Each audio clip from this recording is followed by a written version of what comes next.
great storm was falling, with lightning and thunder. It was not possible to see more than a few meters due to the density of the rain that was falling. It all seemed very metaphorical, because that same afternoon, his girlfriend left him. Jacob was a 15-year-old boy, very fond of paleontology. Since he was a little boy, it was clear to him that he wanted to dedicate himself to this after watching Spielberg's Jurassic movies.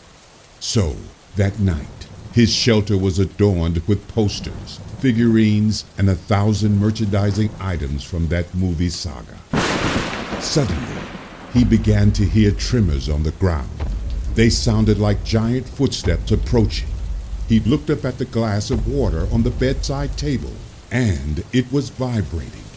Just like in that mythical scene from the first movie, he slowly gets up and gets out of bed. It was impossible what he was thinking. It couldn't be real.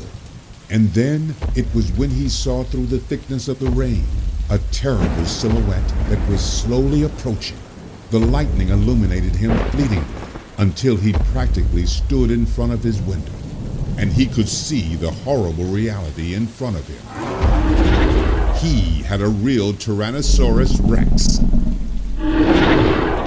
Jacob was petrified with fear. He was unable to move.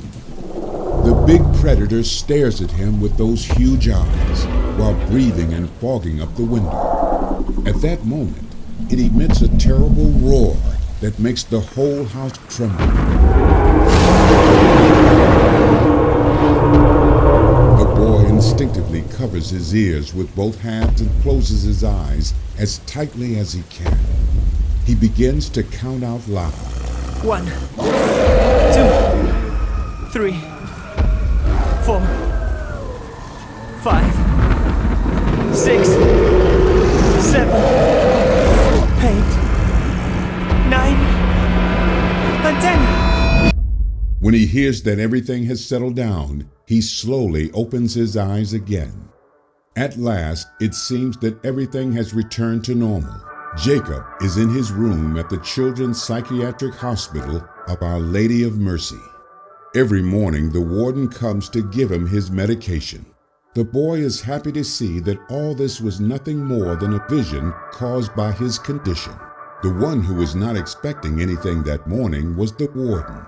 When he turns to go back to the corridor, he suddenly finds himself in the middle of a street where it is raining torrentially. And in front of him, there is a huge dinosaur that stares at him for a moment before lowering that huge jaw with all its force with which it eats in a single bite. In the cell, it is seen how the body of the warden folds over itself until it disappears. Jacob says out loud, It's time to go out. I think I know how I can control the visions, Mom.